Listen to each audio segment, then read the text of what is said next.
Hi everyone.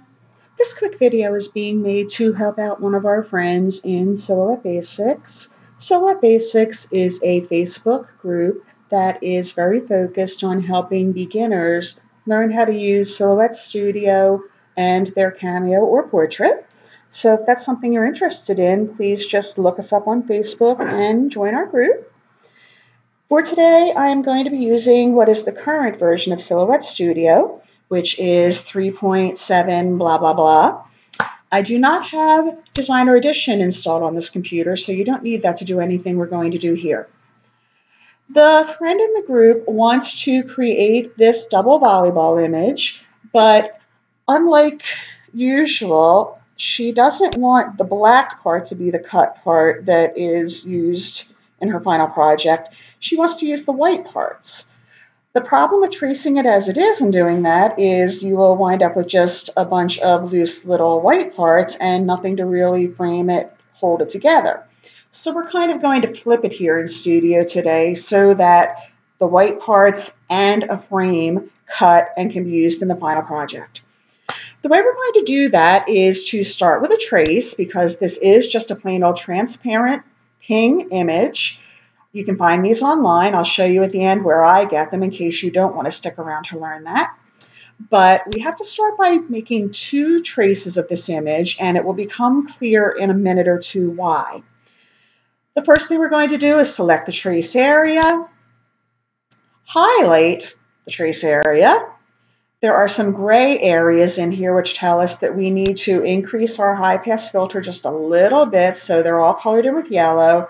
And then we can do a regular trace which will trace all of the lines on the image. So that's perfect. That's what we need for step one. Now we're going to come back in and we're going to kind of do the same thing again. We're going to select the whole image, but this time we're only going to trace outer edge. I still like to fill up my high pass filter just because that way you don't wind up with any loose little pieces that get in the way or anything. Trace just the outer edge this time and we wind up with only the outer edge. Now we don't need the pink anymore. We have all the pieces we need. I like to color things in just so I can see what I'm working with. So I will color the outline in black as we have become used to looking at it. And I'm going to color the background in white for now, just so we can see what we're doing out here.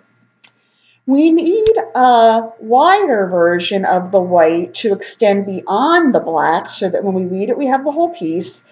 So we are going to do an offset of the white part and select it, click offset.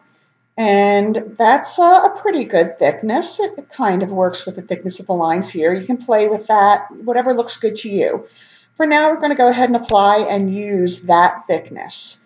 Once again, we no longer need this piece because we have what we need. We have a thicker version of that background. Color that in white so we can still clearly see what we're doing. And we're almost done. We can select these two pieces, center them. And one more quick thing, we're going to move the white part to the back because we want to be able to see both of our layers. Now, an experienced eye can see that we're going to cut all of these lines, and when we weed the black part, only the white part is going to be left. So this is perfect as it is. If you go back, remove the color from everything, you're just going to be left with these cut lines. Weed these inside lines and we have exactly what our friend is looking for. Because I don't have Designer Edition, I can't invert it here and show you more clearly what that is. So I did it real quick in Photoshop just to flip out and show you what we're doing. When this image is cut and this inside line part is weeded out and whatever external product you have, you're going to be left with just the black part. Of course, in whatever color or pattern you have cut it out in, and that can then be adhered to or ironed on your project. So that's pretty much it. I hope this was helpful in showing you how to accomplish this.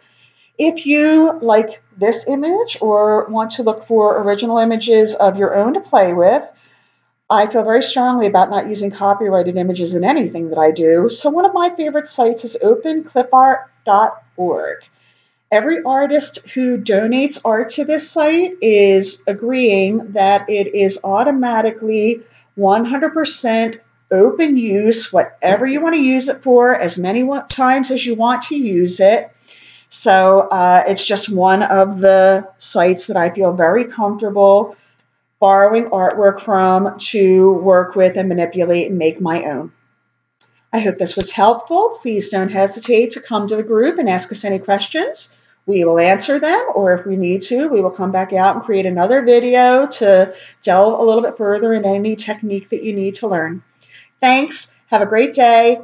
Come and find us at Silhouette Basics on Facebook.